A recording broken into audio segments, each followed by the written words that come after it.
Hello students, welcome to the doubt solving session. Student, बहुत सारे student की requirement है कि हम जब एक्सरसाइज के क्वेश्चन सॉल्व करते हैं तब इनमें से मैडम को कोई क्वेश्चंस में डाउट है। मुझे ख्याल आ रहा है क्यों ना पूरी एक्सरसाइज सॉल्व की जाए। आपको जो आते हैं वो भी सिखाते हैं, नहीं आते हैं वो भी सिखाते हैं। तो मेरे साथ साथ रिदम में अपने एक्सरसाइज का पूरा एक वीडियो बन जाए और आपकी प्रैक्टिस हो जाए और एक्सरसाइज के क्वेश्चन के साथ साथ ऐसे ही उसके रिलेटेड जितने भी क्वेश्चंस हैं उसको भी सॉल्व किया जाए। हम शुरू करते हैं प्रॉब्लम 1.1 से। 1.1 में बड़ा प्यारा सा सिंपल सा क्वेश्चन है, कैलकुलेट मोलर मास। अब आपको हंसी आ जाएगी कि मोलर मास कैलकुलेट करना किसे नहीं आता, लेकिन फिर भी मैं सिखाने वाली हूँ। तो H2O का मोलर मास लिखना है सबसे पहले। तो मोलर मास कैसे कैलकुलेट किया जाता है, तो 2 into bracket atomic mass of hydrogen plus atomic mass of oxygen। Hydrogen का एटॉमिक मास 1 है, ऑक्सीजन का एटॉमिक मास 16, तो एटॉमिक मास वाटर का हो जाएगा 18 ग्राम पर मोल। अब इसके साथ साथ एक्स्ट्रा हाइड्रोजन जो है उसके 3 आइसोटॉप्स है। हाइड्रोजन के 3 आइसोटॉप्स है। Hydrogen 1H1, hydrogen 1H2, hydrogen 1H3। साथ साथ में ये भी पढ़ लो ना बच्चों कि आइसोटॉप्स किसको बोलते हैं। तो आइसोटॉप्स वो होते हैं जिनके एटॉमिक नंबर सेम होते हैं। देखो एटॉमिक नंबर Z सबके 1 है, तो atomic number same but atomic mass different, they are called isotopes. तो हाइड्रोजन के कितने आइसोटॉप्स हैं, फास्ट बताओ। तो there are 3 isotopes. One is protium, other one is deuterium and third one is tritium।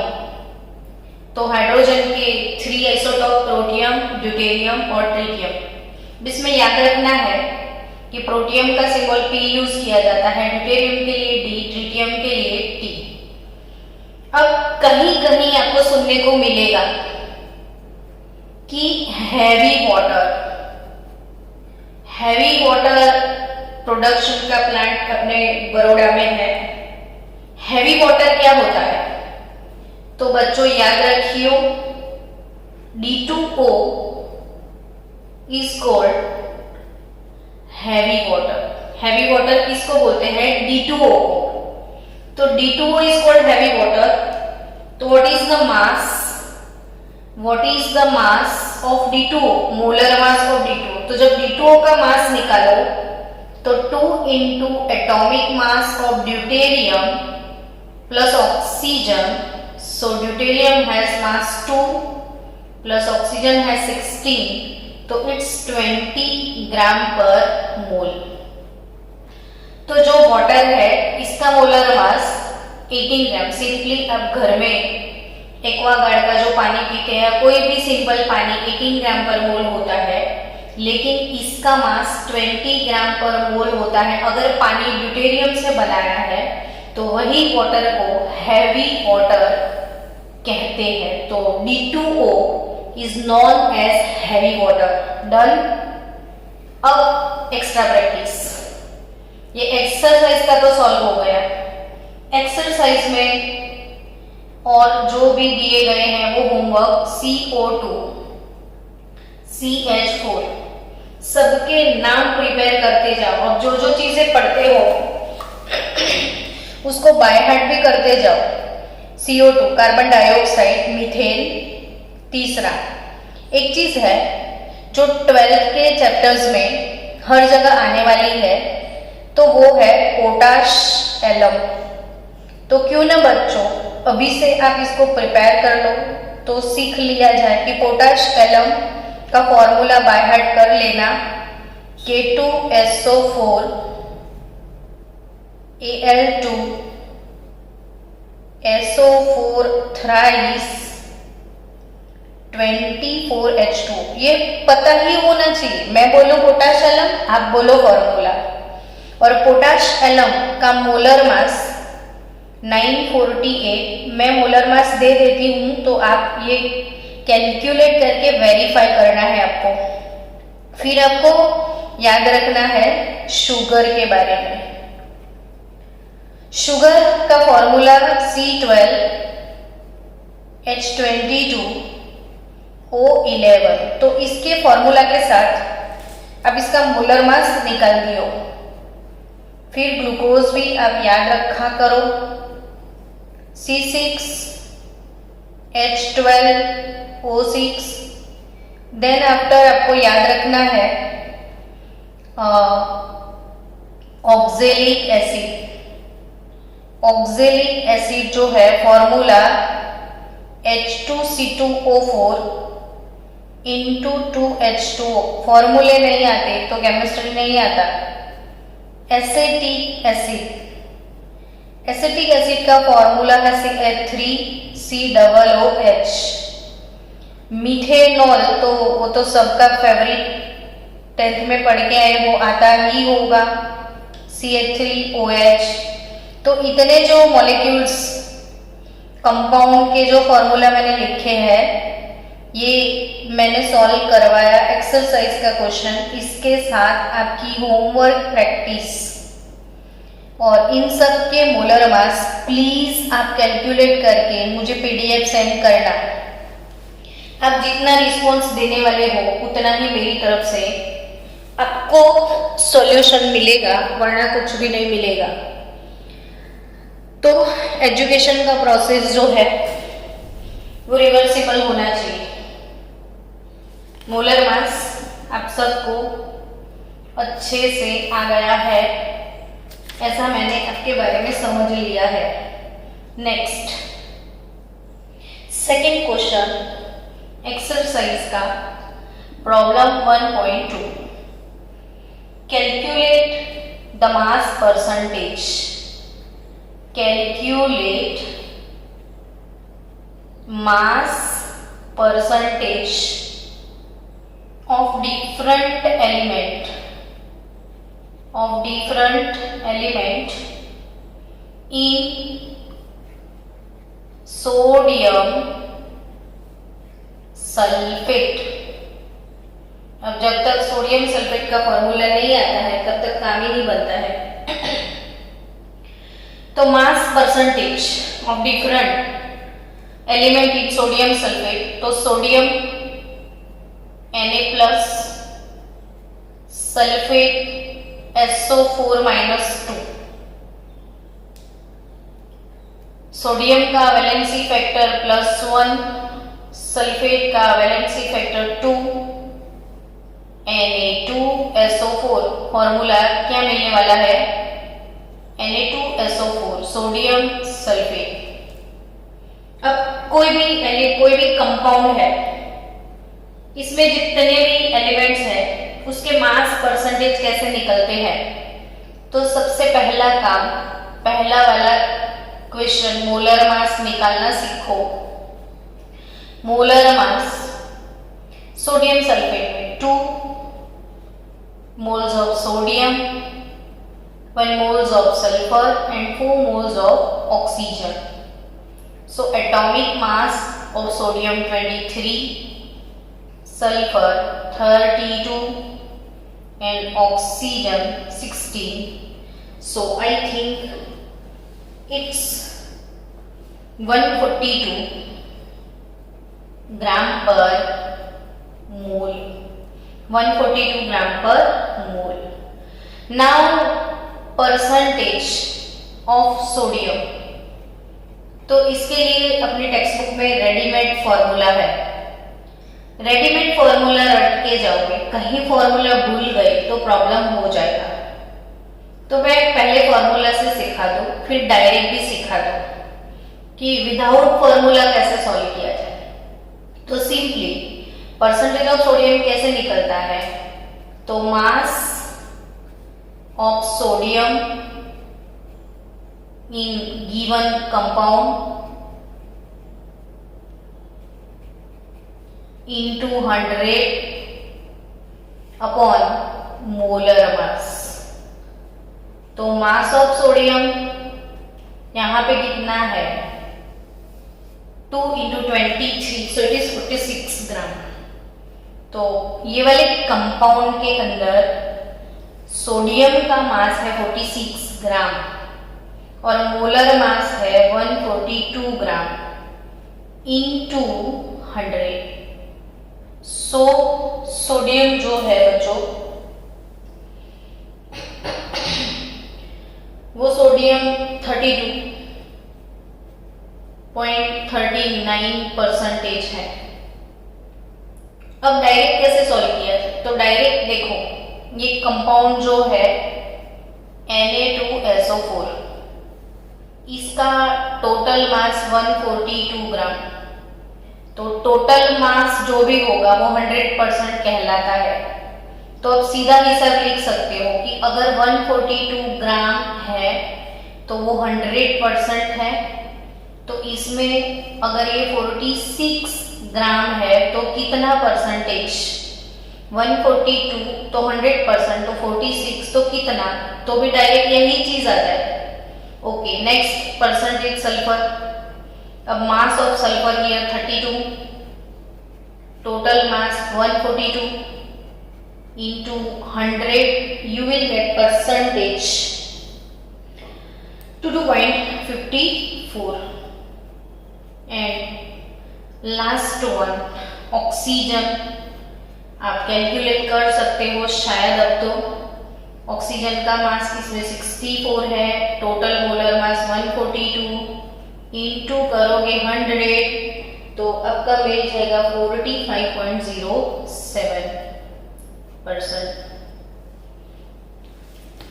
So students, ये molar mass sodium, sulphur और oxygen. अब ये परसेंटेज डायरेक्ट कैसे निकालोगे सल्फर के, तो 142 ग्राम पे 100% है तो 32 ग्राम सल्फर है, तो वो कितना परसेंट है, तो भी ऐसे अब निकालोगे। अब आपका होमवर्क, अरे मैडम होमवर्क दे रहे हो, हाँ यस। अब होमवर्क में मैंने ये जो कंपाउंड दिए हैं जिसका मोलर मास आपको कैलकुलेट करना था, तो पहले वाले क्वेश्चन की प्रैक्टिस मोलर मास आ गई। अब दूसरे वाले क्वेश्चन की प्रैक्टिस, ये जितने भी कंपाउंड है इसमें सब में calculate mass percentage of each element. तो आपकी फुल्लम फुल परसेंटेज प्रैक्टिस हो जाएगी। तो ये खत्म कर लेना परसेंटेज की प्रैक्टिस, डन। चलो मूव टू दी 1.3। पूरे सारे क्वेश्चन सीरियल वाइज ही करने हैं। सो 1.3 टुडे, 1.3 में determine the empirical formula, determine empirical formula of an oxide of ion given percentage of Fe 69.9% and percentage of oxygen 30.1% by mass. Okay, very nice question it is। जब भी आपको solve करने में जिसमें आपको कैलकुलेट करना है एम्पिरिकल फॉर्मूला। तो एम्पिरिकल फॉर्मूला कैसे निकालते थे आप? एक टेबल बनाते थे हम, याद है? एम्पिरिकल फॉर्मूला कैलकुलेट करने के लिए हमेशा क्या बनाते थे? एक टेबल। और टेबल कैसा बनाते थे वो देखो। सबसे पहले टेबल में आपको लिखना है एलिमेंट। तो एलिमेंट है हमारे पास Fe एंड O। क्योंकि दोनों के परसेंटेज 100 हो जाते हैं तो इसका मतलब इसके अलावा इसमें और कोई एलिमेंट नहीं है। सबसे पहले ये दोनों के परसेंटेज का टोटल किया जाता है। एलिमेंट परसेंटेज 69.9, ये है 30.1। एलिमेंट लिख दो फिर परसेंटेज लिख दो। अब क्या करोगे? तो मोलर मास लिख दो दोनों के। तो मोलर मास Fe का 55.58 होता है। Fe का मोलर मास कितना है? 55.58। आई थिंक 55.85 होगा, 85 ग्राम। और ऑक्सीजन का 16.00। तो एलिमेंट परसेंटेज, इसके बाद मोल प्रपोर्शन या मोल रेशियो मिल जाएगा आपको। तो वो कैसे निकालते हो मोल रेशियो? तो percentage by molar mass, percentage by mass, यानी कि 69.9 divided by 55.85, 30.1 divided by 16.00। So 69.9 divided by 55.85, तो you will get 1.25 और this one is 1.88। फिर से ध्यान से सोचो समझो। Element percentage molar mass mole ratio. Molar ratio के बाद आपको सिंपल रेशियो निकालना है। सिंपल रेशियो तो कैसे निकलेगा? तो इन दोनों में जो सबसे छोटा है 1.25 और 1.85 में लेस नंबर 1.25, उससे दोनों को डिवाइड करें। तो 1.25 डिवाइडेड बाय 1.25 तो 1 हो जाएगा। और ये 1.88 divided by 1.25, so you will get 1.5। अब लास्ट में होल नंबर। तो होल नंबर कैसे निकालते हो? तो 1 तो 1 रहेगा। अब जब 1.5, चलो 2.1 है तो आपने 2 लिख दिया, चलेगा। 2.2 है अब 2 लिख दो, चलेगा। 2.9 है अब 3 लिख दो, चलेगा। लेकिन बच्चों 1.5 पे आप 1 लिखोगे या 2 लिखोगे? एग्जैक्टली दोनों के बीच में है, तो उस टाइम क्या करना चाहिए? न 1 न 2 लिखना चाहिए। उसको होल नंबर बनाने के लिए 2 से मल्टीप्लाई कर दो दोनों को, तो वो होल नंबर बन जाएगा। तो ये 2 होगा तो ये 3 हो जाएगा। सो एम्पिरिकल फॉर्मूला Fe2O3 हो जाएगा। एम्पिरिकल फॉर्मूला क्या मिलेगा? Fe2O3। तो इसके साथ प्रैक्टिस करनी है आपको। तो पूरा एक वीडियो अपना है परसेंटेज प्रपोर्शन एम्पिरिकल फॉर्मूला, तो इसके वीडियोस अवेलेबल है ऑलरेडी। चलो नेक्स्ट क्वेश्चन कौन सा है? परसेंटेज प्रपोर्शन के बाद क्वेश्चन नंबर 1.4। क्वेश्चन 1.4। तो क्वेश्चन 1.4 उसको सॉल्व करते हैं कि calculate the mass of sodium acetate. मेरे साथ साथ आप टाइम वेस्ट नहीं कर रहे हो, आप एग्जाम की प्रिपरेशन कर रहे हो, क्योंकि पूरा एक्सरसाइज अच्छे से सॉल्व हो रहा है। तो आप कंप्लीटली मास्टर बन जाओ। Calculate the mass of sodium acetate, अरे वो नहीं, 1.4 वाला, कि calculate the amount of carbon dioxide, calculate amount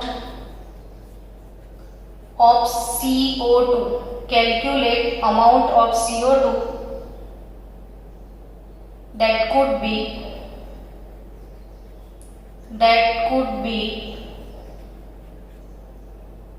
produced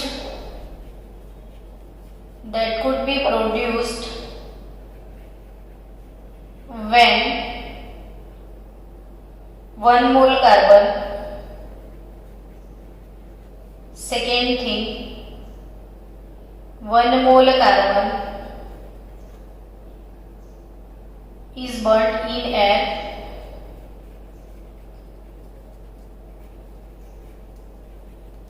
one mole carbon is burnt in 16 gram of oxygen, and third thing, 2 mole carbon with 16 gram of oxygen.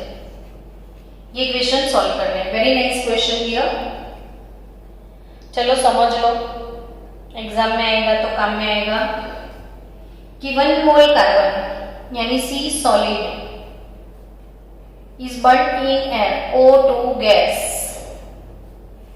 Gives CO2 gas, C solid plus O2 gas gives CO2 gas। तो 1 mole carbon plus O2 gas gives CO2 gas. इसकी stoichiometry देखो, मोल के reference में, stoichiometry यानी equation देख के आप जो बता सकते हो वो है stoichiometry. In reference of mole it is 1 mole carbon, हम ऐसा देख के बता सकते हैं कि 1 मोल कार्बन है, ये 1 मोल ऑक्सीजन है और प्रोड्यूस हुआ 1 मोल CO2। यहाँ पे कुछ नहीं लिखा है, यानी ये सब 1 मोल है। Obviously in reference of mass अगर देखा जाए तो आप बता सकते हैं ये चीज कि भाई मास के रेफरेंस में क्या सीन है। तो इट इज 12 ग्राम कार्बन, इसका मोलर मास 32 ग्राम ऑक्सीजन और प्रोड्यूस होता है 44 ग्राम CO2, यानी ये 1 मोल वर्सेस 32 ग्राम चाहिए, 1 मोल वर्सेस 32 ग्राम चाहिए। अब सबसे पहला आंसर आपको सॉल्व करना है कि 1 मोल कार्बन, तो 1 mole carbon is burned in air, calculate the amount of CO2। अगर 1 मोल कार्बन का बर्निंग होता है तो 1 मोल CO2 यानी 44 ग्राम CO2 प्रोड्यूस होता है। तो पहला क्वेश्चन क्रैक हो गया कि 1 mole carbon is burned in air, then 44 gram CO2 is produced, it's done now। second thing, 1 mole carbon is burned in 16 gram of O2, okay, तो ये 1 मोल 12 और ये 32 चाहिए, 12 के लिए 32 चाहिए, यानी ये ज्यादा चाहिए, ये कम चाहिए। अब इसको डिक्रीज कर दिया, कितना कर दिया, 16 ग्राम कर दिया। तो भाई इसको 32 ग्राम था, आपने डिक्रीज कर दिया, कितना, 16 ग्राम कर दिया। अब 1 मोल कार्बन तो है ही है, 12 ग्राम कार्बन है, 12 वर्सेस 32 ग्राम चाहिए थे, तो 16 वर्सेस तो कम चाहिए, 32 में 12 चाहिए तो 16 में तो बहुत कम चाहिए, यानी कार्बन 1 मोल है वो एक्सेस है, कोई प्रॉब्लम नहीं है। तो लिमिटिंग रिएजेंट जो कम होता है इसको लिमिटिंग रिएजेंट बोलते हैं, जो कम होता है उसको क्या बोलते हैं, लिमिटिंग रिएजेंट। समझो फिर से, 32 ग्राम जब ऑक्सीजन होगा तो आपको 12 ग्राम कार्बन चाहिए, तो अगर इससे आधा कर लोगे तो खाली 6 ग्राम कार्बन, तो भले वो 12 है, इसने तो 12 ही लिए हैं, यानी ये जितने यूज होंगे वो होंगे, नहीं यूज होंगे वो पड़े रहेंगे, लेकिन ये जितना होगा उतने ही प्रोडक्ट मिलेगी। ये लिमिटिंग रिएजेंट जितना है उतनी ही प्रोडक्ट मिलेगी। यानी 32 gram oxygen gives 44 gram CO2. 32 gram oxygen gives 44 gram CO2. तो if it is 16 gram O2, then how many grams of CO2 produced? So 44 into 16 divided by 32. तो अगेन 22 ग्राम produce होगा. तो second answer 22 ग्राम CO2 produce होगा. अब 1 mole carbon 16 ग्राम होगा. Oxygen तो 16 ही है, carbon increase कर लिया 2 मोल. तो बच्चों क्या फर्क पड़ता है कार्बन से? 12 वर्सेस 32 चाहिए, तो 2 मोल वर्सेस तो 64 ग्राम ऑक्सीजन चाहिए, वो है नहीं. ऑक्सीजन सिर्फ कितना लिया 60, यानी कि ये तो लिमिटिंग ही है. जितना ये होगा उतना ही ये होगा, इससे कोई फर्क नहीं पड़ता. इसको 4 मोल भी ले लो, यहाँ पे 25 मोल भी डाल दो, लेकिन ये होगा तो ये होगा ना, तो ये कम है. तो सेम वे वही चीज 32 ग्राम 44 ग्राम तो 16 ग्राम में कितना, तो again same to same other 22 gram. तो आपका 1.4 क्रैक हो गया. It's done now. Now go for 1.5. I think बच्चों 1.5 कल हमने सॉल्व कर लिया. कल के वीडियो में आपको 1.5 मिल जाएगा. अब नेक्स्ट क्वेश्चन है, calculate the concentration of nitric acid in moles per liter in sample which has density this, the mass percentage of acid in it being 69%. तो now go for 1.6. चलो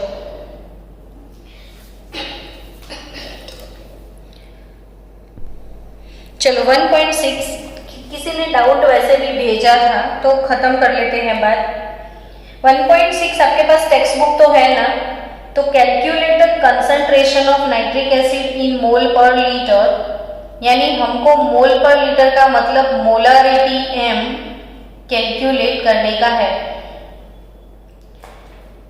इन सैंपल विच हैज डेंसिटी, तो उसके पास density d भी दिया हुआ है और वो डेंसिटी है 1.41 ग्राम पर ml.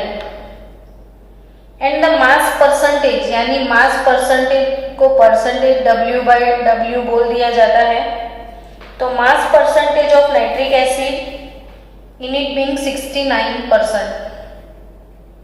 यस, तो आपको JEE नीट के लिए मैं सीधा हिसाब सिखा देती हूँ कि अगर आपके पास डेंसिटी है, अगर आपके पास मास परसेंटेज है, तो मोलारिटी के लिए ये फॉर्मूला कभी भी मत भूलना, बहुत कम में आएगा.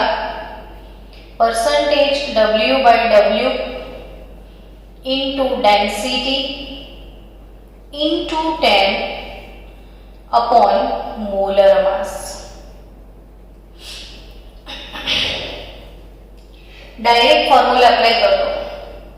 If you have percentage 69, density 1.41 into 10 upon molar mass, क्या है नाइट्रिक एसिड, तो HNO3 का मोलर मास होता है 63. तो ऑब्वियसली डिवाइडेड बाय 63 कर दो, तो हो जाएगा 15.44 मोलर, यानी मोलारिटी क्वेश्चन नंबर 1.6 और मोलारिटी कितनी होगी 15.44 मोलर. 15.44 मोलर. चलो next 1.6 it's done now. Now go for 1.7. 1.7 है हमारा क्वेश्चन कि भाई how much copper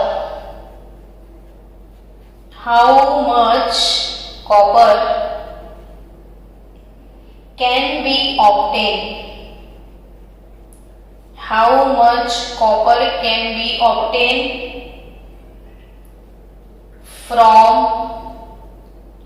100 gram of copper sulfate? 100 gram of copper sulfate. तो 100 ग्राम कॉपर सल्फेट से कितना कॉपर मिल सकता है? 100 ग्राम कॉपर सल्फेट से कितना कॉपर मिल सकता है? तो सबसे पहला काम मोलर मास निकाल दो। Molar mass m, atomic mass copper, फिर सल्फर, फिर ऑक्सीजन। चलो, कॉपर का एटॉमिक मास है 63.5, सल्फर का एटॉमिक मास है 32, ऑक्सीजन का एटॉमिक मास है 16। तो आपका आंसर है 159.5 ग्राम पर मोल। चलो, मोलर मास मिल गए। अब कॉपर सल्फेट 1 मोल लेंगे तो 1 मोल कॉपर मिलने वाला है। तो सिंपल सा हिसाब है ना।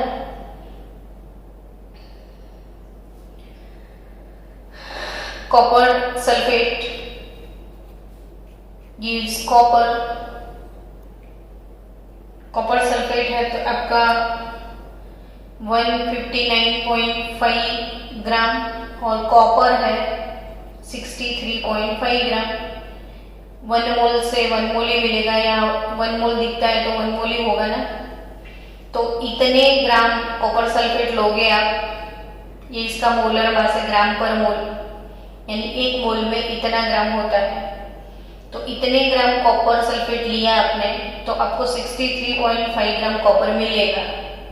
तो आप 100 ग्राम लेने वाले हो तो उसमें से कितना मिलेगा? इतने से कितना, तो इतने से कितना, यानी 159.5 gram copper sulphate dissociate and give 63.5 gram copper. Then 100 gram copper sulphate gives how much copper? तो 63.5 into 100 divided by 159.5. So your answer is 39.81 gram. 39.81 gram. चलो 1.7. Again it's over now. Go for 1.8. Determine the molecular. ये wow. Question 1.8 और question 1.3 दोनों same है। Question 1.8 और 1.3 both are same question, तो वो तो हो जाएगा same. Determine the molecular formula of an oxide of iron अभी अभी सॉल्व किया। अब हम आ गए 1.9 में, तो अपना नेक्स्ट क्वेश्चन है 1.9। वेरी नाइस नीट कंसेप्ट है ये बच्चों। एक्सरसाइज मैंने सिलेक्ट ही इसलिए किया